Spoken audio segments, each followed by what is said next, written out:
Hi students, வணக்கம். இப்போ என்ன பார்க்க போகிறோம்? இயல் 4 பயிற்சி 4.2ல் 8ஆம் கணக்கு பார்க்க போகிறோம். என்ன கொடுத்துருக்காங்க? பின் வருவனவற்றிற்கு படம் வரைக.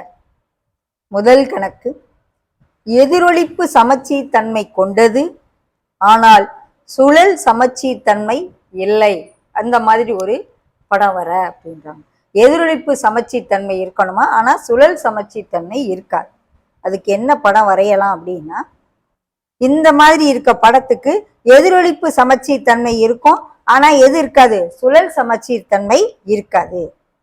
எதிரொலிப்பு சமச்சீர் தன்மை கொண்டது, ஆனால் சுழல் சமச்சீர் தன்மை இல்லாததுக்கு இந்த கிறிஸ்மஸ் ட்ரீ மாதிரி இருக்கிறது நல்ல படம் நீட்டா வரைவோம். ஓகேவா? இதுக்கு எதிரொலிப்பு சமச்சீர் தன்மை இருக்கும், ஆனா சுழல் சமச்சீர் தன்மை இருக்காது. ரெண்டாவதுக்கு சுழல் சமச்சீர் தன்மை இருக்கணும், ஆனா எதிரொலிப்பு சமச்சீர் தன்மை இல்லாம இருக்கணும்.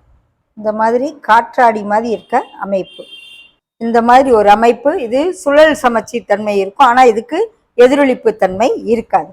அடுத்து எதிரொலிப்பு மற்றும் சுழல் சமச்சீர் தன்மை கொண்டது இரண்டும் இருக்கிறது. இரண்டும் இருக்கிறதுக்கு இது சுழல் சமச்சீர் தன்மையும் பெற்றிருக்கும், எதிரொலிப்பு மற்றும் சுழலும் பெற்றிருக்கும் சொல்லி. ஓகேவா? இந்த 3 படம், இது எதிரொலிப்பு சமச்சீர் தன்மை உடையது, இது சுழல் சமச்சீர் தன்மை உடையது, இது இரண்டும் உடையது. ஓகேவா? படம் வரைய சொல்லியிருக்காங்க.